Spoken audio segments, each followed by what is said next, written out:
அஸ்ஸலாமு அலைக்கும் வரஹ்மத்துல்லாஹி வபரகாத்துஹ். லா தஹ்சன், கவலை கொள்ளாதீர். எதை குறித்து சகோதரரே? கடந்த காலத்தில் நடந்த நிகழ்வுகளை குறித்து. கடந்த காலத்தில் நடந்த பல நிகழ்வுகள் தான் இன்று நிகழ்காலத்தில் பலரை கவலையோடு எதிர்காலத்தை நோக்கி நகர விடாமல் தடுத்து கொண்டிருக்கிறது. கடந்த காலத்தில் நம்முடைய வாழ்க்கையில் எதுவும் நடந்திருக்கலாம். எத்தனையோ பாவங்களை நாம் செய்திருக்கலாம். எத்தனையோ உறவுகள் மரணத்தால் பிரிந்திருக்கலாம். எத்தனையோ உறவுகள் நாம் விரும்பி கைகூடாமல் இருக்கலாம். நோயால், செல்வ இழப்புகளால் நாம் சோதிக்கப்பட்டிருக்கலாம். இன்னும் எத்தனையோ சோதனைகள் இருளால் நம்முடைய கடந்த காலம் முழுக்க சோதிக்கப்பட்டிருக்கலாம்.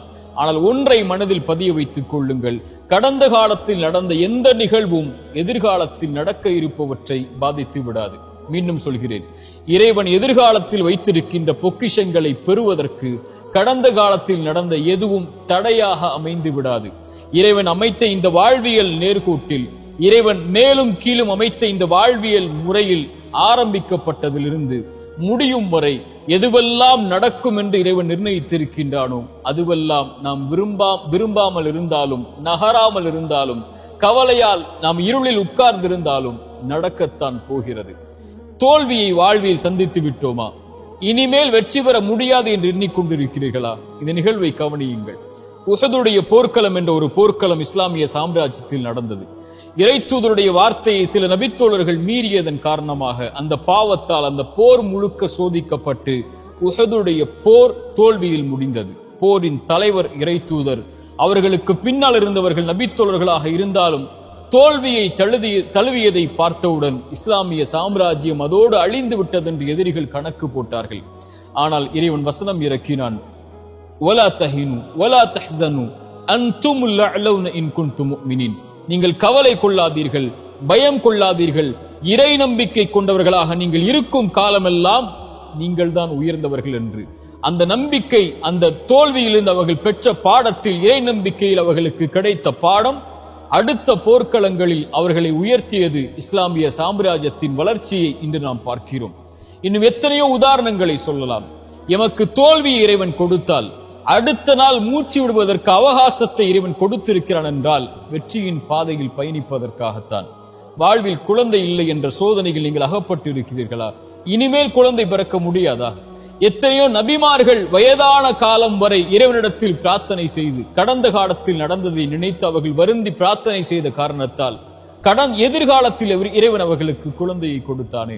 எத்தனையோ குற்ற உணர்ச்சிகளால் பாதிக்கப்பட்டு அந்த குற்றத்தை செய்த குற்றத்தின் காரணமாக உணர்ச்சியால் அந்த வருத்தத்தில் உங்களுடைய வாழ்வை நீங்கள் சோதனையில் உள்ளாக்கி இருக்கிறீர்களா? எத்தனையோ நபிமார்கள் பாவம் செய்திருக்கிறார்கள். ஆதம் பாவம் செய்தார் அலைஹிஸ்ஸலாம். இறைவனை அழைத்தார், அநீதம் செய்து விட்டேன் யா அல்லாஹ், என்னை மன்னித்து விடு என்றார். மன்னித்தான் இறைவன். நபி யூனுஸ் ஒரு குற்றத்தை செய்தார், இறைவனிடத்தில் மன்னிப்பை தேடினார், மன்னித்தான் இறைவன். இறைத்தூதர் ஸல்லல்லாஹு அலைஹி வஸல்லம் சொன்னார்கள், இந்த ஹதீஸை கேளுங்கள்.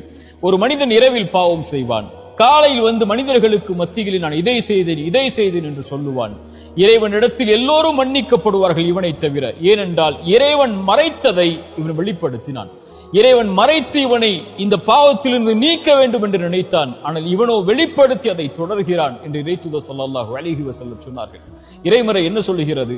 ஒரு மனிதன் பாவம் செய்கிறான், அந்த பாவத்திலிருந்து மீள்கிறான், ஈமான் கொண்டு இறை நம்பிக்கை கொண்டு நல்ல அமல்களை செய்தென்றால் அவன் செய்த பாவங்கள் அனைத்தையும் அவன் பாவ மன்னிப்பை தேடியதற்கு பிறகு நன்மைகளாக அவனுடைய புத்தகத்தில் மாற்றுகிறான் இறைவன். ஏன்? அந்த பாவத்தின் வாட்டத்தில் அவன் இருந்துவிடக் கூடாது என்பதற்காக. சுப்ஹானல்லாஹ். இப்படிப்பட்ட இறைமறையையும் இறைத்தூதருடைய வழிமுறைகளையும் பெற்றிருக்கக்கூடிய நாம் ஏன் நம்முடைய கடந்த காலத்தில் நடந்ததை நினைத்து வருந்தி கொண்டிருக்கிறோம்? லா தக்னது மின் ரஹ்மத்தில்லாஹ். இறைவனுடைய அருளில் ஒருபோதும் நம்பிக்கை இழக்காதீர்கள். உங்கள் வாழ்வில் எது இல்லாமல் இருந்தாலும் இறைவன் கொடுப்பான் என்ற நம்பிக்கையில் முன்னேறுங்கள். வாழ்வில் எதை இழந்திருந்தாலும் இழந்ததை விட இறைவன் சிறந்ததை உங்களுக்கு தருவான் என்ற இறைவனுடைய நம்பிக்கையோடு முன்னேறுங்கள். பாவம் செய்வதை விட பெரிய பாவம் இறைவனுடைய அருளில் நம்பிக்கை இழப்பது. லா தக்னது மின் ரஹ்மத்தில்லாஹ். இறைவனுடைய அருளில் ஒருபோதும் நம்பிக்கை இழந்து விடாதீர்கள். இந்த 3 விஷயங்களை மனதில் பதிய வைத்துக் கொள்ளுங்கள். முதலாவது, நடக்க இருக்கின்ற எல்லாம் இறைவனுடைய புறத்திலிருந்து தான் நடக்கிறது என்ற அடிப்படையை இறைவன் கூறுகிறான். ஒரு மனிதன் சோதிக்கப்பட்டால் அவன் சொல்லுவான், அவன் இறை நம்பிக்கை உள்ளவன், அவன் சொல்லுவான் பொறுமையோடு, இன்னா லில்லாஹி வ இன்னா இலைஹி ராஜிஊன். இன்னாலில்லாஹ், எல்லாம் அல்லாஹ்வின் புறத்திலிருந்து தான் வருகிறது, அவனை நோக்கி தான் நான் செல்ல இருக்கிறேன் என்று சொல்லுவான். இறை தூதர் சொன்னார்கள், இந்த வார்த்தையை சோதனையில் பொறுமையோடு சொல்பவனுக்கு அவன் இழந்ததை விட இறைவன் சிறந்ததை கொடுப்பான். அவன் நம்புகிறான், இறைவன் புறத்திலிருந்து தான் நடந்தது இந்த கடந்த காலத்தில், இறைவன் இதை மாற்றுவான், அவன் எதிர்காலத்தை எனக்கு கொடுத்திருக்கிறான், அதை நோக்கி நான் நகர வேண்டும் என்ற அடிப்படையை புரிந்தவனாக அவன் இந்த உலக வாழ்வில் வாழ்வான். எது இழந்தாலும் என்று இறை தூதர் சொன்னார்கள், ஒரு மனிதனுடைய குழந்தையுடைய உயிரை கைப்பற்றுவான் இறைவன். கைப்பற்றக்கூடிய மலக்கிடத்திலே, அந்த வானவரிடத்திலே கேட்பான், இந்த அடியானுடைய குழந்தையின் உயிரை கைப்பற்றும் போது அவன் என்ன சொன்னான்? அவன் நேசித்த அந்த குழந்தையுடைய உயிரை கைப்பற்றும் போது அந்த இறையடியான் என்ன சொன்னான்? யா அல்லாஹ், என் நிறைவா, இவன் புகழ்ந்தான் உன்னை, உன்னிடத்திலே திரும்பி வந்து விட்டான். இன்னா லில்லாஹி வ இன்னா இலைஹி ராஜிஊன். யா அல்லாஹ், உன்னை சார்ந்தவன் நான், உன்னிடத்திலே திரும்பி வருகிறேன் என்ற அந்த வார்த்தையை மொழிந்தான். இறைவன் சொல்லுவான், அவனுக்கு சொர்க்கத்திலே ஒரு வீட்டை அமையுங்கள் என்று. இதுதான் இறை நம்பிக்கை கொண்டவனுடைய பண்பு.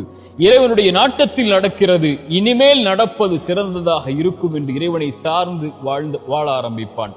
இரண்டாவது, நன்றியோடு இருங்கள். கடந்த காலத்தில் உங்களுக்கு கஷ்டத்தில் துணை இருந்தவர்களுக்கு, சிரமத்தில் துணை இருந்தவர்களுக்கு, உங்களை கைவிட்ட போது கை கொடுத்து உதவிய நல்லவர்களுக்கு நன்றியோடு இந்த உலக வாழ்வில், எஞ்சி இருக்கக்கூடிய வாழ்விலும் வாழ ஆரம்பியுங்கள். மூன்றாவது, பாவ மன்னிப்பை கேளுங்கள். நீங்கள் இறைவனுக்கு பாவம் செய்தால் இறைவனிடத்திலே மன்னிப்பை பெறலாம். மனிதர்களுக்கு நீங்கள் பாவம் செய்திருந்தால் அவர்களை அணுகி பாவ மன்னிப்பை கேட்டு அந்த பாவத்திலிருந்து விடுபடுங்கள். அவர்கள் மன்னிக்கிறார்கள், அவர்கள் மன்னிக்கவில்லை, உங்களை வெறுத்து வாழ்கிறார்கள், அதற்கு பிறகு உங்களோடு அவர்கள் உறவை துண்டித்து விட்டார்கள், அதுவெல்லாம் உங்களுடைய கணக்கில் அல்ல, இறைவனிடத்தில் ஒப்படைத்து விடுங்கள். அவர்களை அணுகி மன்னிப்பை கேளுங்கள். மன்னிப்பை தேடி எதிர்கால வாழ்வில் அந்த தவறை மீண்டும் செய்யாமல் உங்களை பாதுகாத்துக் கொள்ளுங்கள். இந்த மூன்று அடிப்படைகளை கடந்த காலத்தில் இருந்து எழுந்து வரும்போது நிம்மதியோடு எதிர்காலத்தை கழிப்பதற்காக பாடமாக பெற்று கழியுங்கள். கடந்த காலத்தில் தவறுகள் செய்திருந்தால், கடந்த காலத்தில் உங்களுடைய கரத்தாலே நீங்கள் அநீதம் செய்திருந்தால், கடந்த காலத்தில் உங்களுடைய கரத்தாலேயே நீங்கள் பாவம் செய்திருந்தால், குற்றம் செய்திருந்தால், எதிர்காலத்தில் இறைவனிடத்தில் மன்னிப்பை தேடி நிகழ்காலத்தில் நீங்கள் வாழ்ந்து கொண்டிருந்தால், எதிர்காலத்தில் ஒருபோதும் அந்த தவறை மீண்டும் செய்து விடாதீர்கள். இதுதான் குறிப்பாக நாம் புரிந்து கொள்ள வேண்டிய அறிவுரை. கடைசியாக, இந்த உலகத்தில் எது உங்களை விட்டு நீங்கி இருந்தாலும், இந்த உலகத்தில் யார் உங்களை விட்டு நீங்கி இருந்தாலும், இந்த உலகத்தில் எது உங்களை புறக்கணித்து விட்டாலும், இறைவன் உங்களை ஒருபோதும் புறக்கணிப்பதில்லை. அவன் உங்களோடுதான் உங்களுடைய கடைசி மூச்சு இருக்கும் வரையும் இந்த உலகத்தில் இருப்பான் என்ற அடிப்படையை மனதில் பதிய வைத்துக் கொள்ளுங்கள். கவலைகள் நீங்கும். அகூலு கௌலி ஹாதா அஸ்தகுஃபிருல்லாஹ் லி வ லக்கும். அஸ்ஸலாமு அலைக்கும் வரஹ்மத்துல்லாஹி.